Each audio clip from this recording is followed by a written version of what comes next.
Operation Bagration, the Soviet offensive that broke a doctrine. Most histories of the Second World War, at least in the West, present the German military as a machine of unmatched tactical and operational brilliance, defeated primarily by overwhelming numbers, the Russian winter, and the mistakes of Hitler. This narrative provides a certain comfort. The idea that a superior system was simply drowned in a tide of men and material. It is an incomplete and in many ways incorrect picture. The definitive shattering of the Wehrmacht in the east came not in the mud of spring or the snows of winter, but in the high summer of 1944. It was a meticulously planned, ruthlessly executed campaign that didn't just push the Germans back, but annihilated an entire army group in a matter of weeks. This was Operation Bagration, and its true legacy is not just a Soviet victory, but the complete and total defeat of a German way of war. While the world's attention in June 1944 was fixed on Normandy, the Soviet High Command was preparing a far larger and in many ways more devastating blow. The Allies needed a foothold.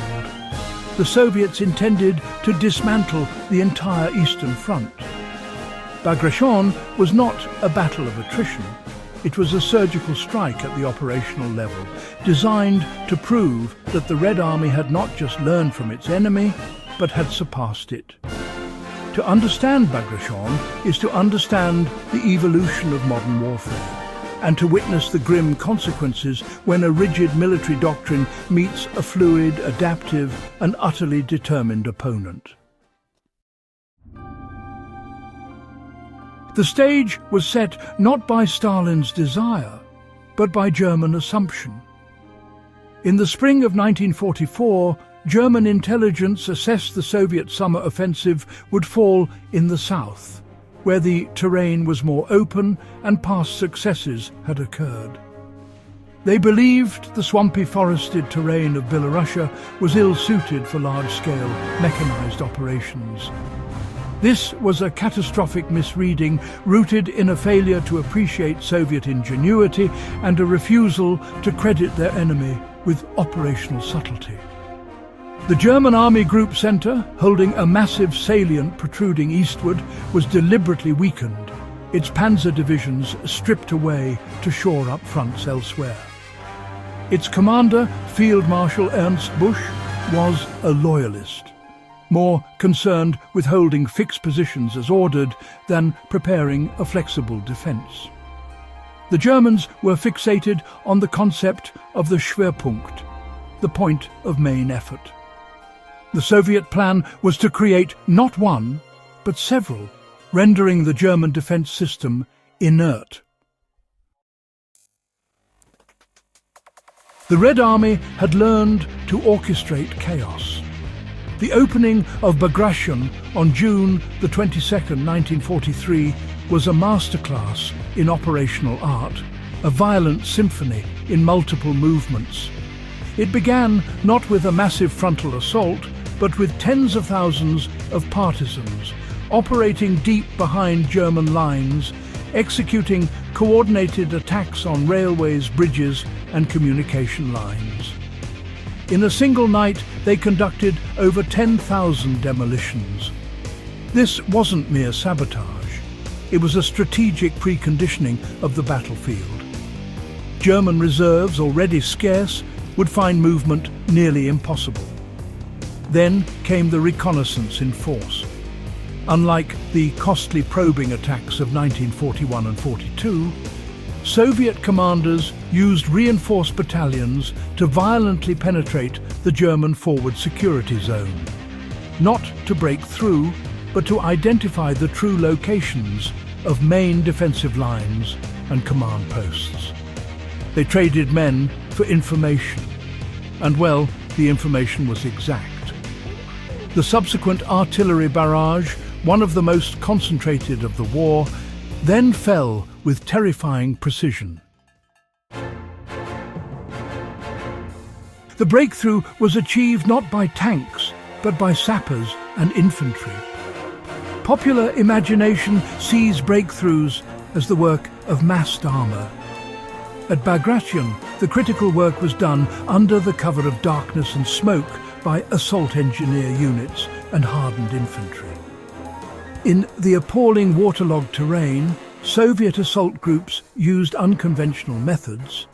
They advanced through forests deemed impassable, crossed rivers using expedient ferries built under fire, and neutralized fortified strongpoints with coordinated flamethrower and demolition charges. They prioritized the seizure of tactical choke points like river crossings, not after a breakthrough, but as part of the initial assault. This created immediate operational depth, allowing mobile groups, the tank and mechanized corps, to be inserted not into a bloody penetration battle, but directly into the enemy's operational rear. The German tactical doctrine of a rigid main line of resistance, with local counterattacks to seal off penetrations, collapsed.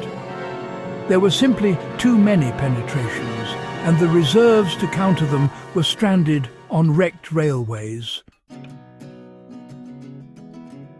The encirclements were not accidents. They were the entire design. Previous Soviet offensives often saw German forces escape encirclement by retreating in time. Bagration was different.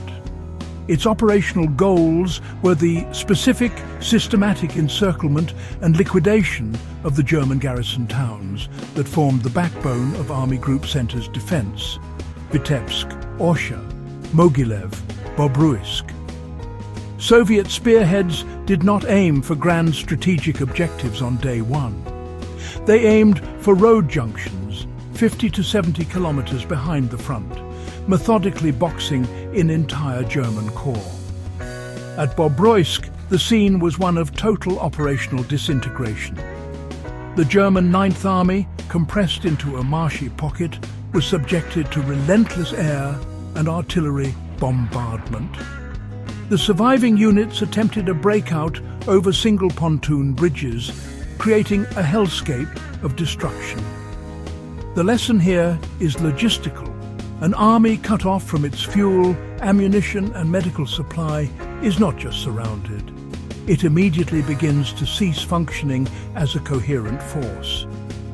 Its physical destruction is, all too often, a formality. The pursuit phase revealed a new kind of warfare, defined by endurance and tempo. Once the front ruptured, the Soviet offensive entered its most dangerous phase for the Germans, the operational pursuit. This is where, many offensives lose momentum, outrunning supply lines and coordination. The Soviet mobile groups, however, were equipped and mentally prepared for near-independent deep operations. They advanced up to 40 miles a day, not along broad fronts, but in columns through forests and swamps. Their units lived off captured supplies, repaired their own vehicles with cannibalized parts, and maintained command through decentralized initiative. The German rear areas, filled with support troops, administrative officials, and Luftwaffe field divisions, units with little infantry training, disintegrated. For the individual German soldier in the rear, the war transformed in an instant from a static front to a terrifying chaos of bypass strongpoints, partisan ambushes and sudden appearances of Soviet T-34s on roads thought to be safe. Survival depended less on formal combat skill and more on small unit cohesion, local navigation, and the brutal calculus of when to stand and when to dissolve into the forests. The consequences of Bagration were geopolitical, not just military. In 6 weeks, Army Group Center lost over 300,000 men. It was a defeat of Napoleonic scale. But the impact went far beyond the battlefield. First, it guaranteed the success of the Allied landings in Normandy by ensuring that no major German reinforcements could be transferred west. Second, and more profoundly, it brought the Red Army to the gates of Warsaw and the borders of East Prussia. The political geography of post-war Europe was decided not at Yalta in 1945, but in the swamps and forests of Byelorussia in the summer of 1944. The offensive also shattered any lingering myth of German racial or military superiority within the Soviet soldier. This was a war of annihilation, and after Bagration, the Red Army knew it was winning. For the German soldier, it created a crisis in confidence from which the Ostheer never recovered. The doctrine of flexible defense, of trading space for time, was now impossible. There was no more space. The lessons are etched in the principles of modern conflict. Bagration taught, or rather reaffirmed, brutal lessons. Deception is not a trick. It is a force multiplier that redirects enemy strength into emptiness. Mobility is meaningless without the logistical and engineering genius to enable it in adverse conditions. Most importantly, it demonstrated that no defensive position, no matter how fortified, is secure if the enemy owns the operational initiative. For the survivalist-minded, the campaign is a stark study in the fragility of complex systems. The German army in the east was a sophisticated machine, but it was brittle.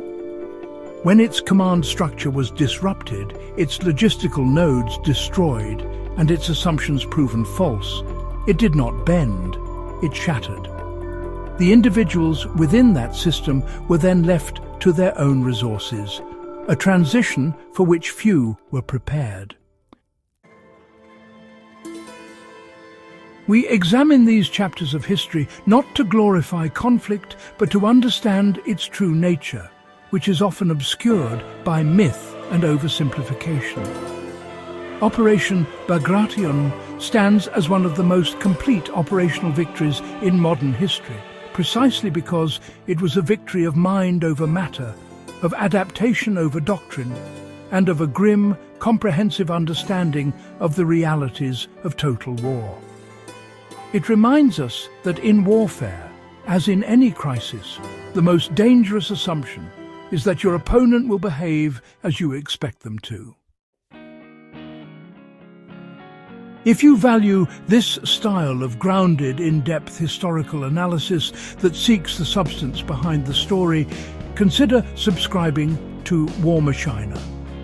If you found this look at Operation Bagration valuable, please share it with others who prefer their history without the simplifications.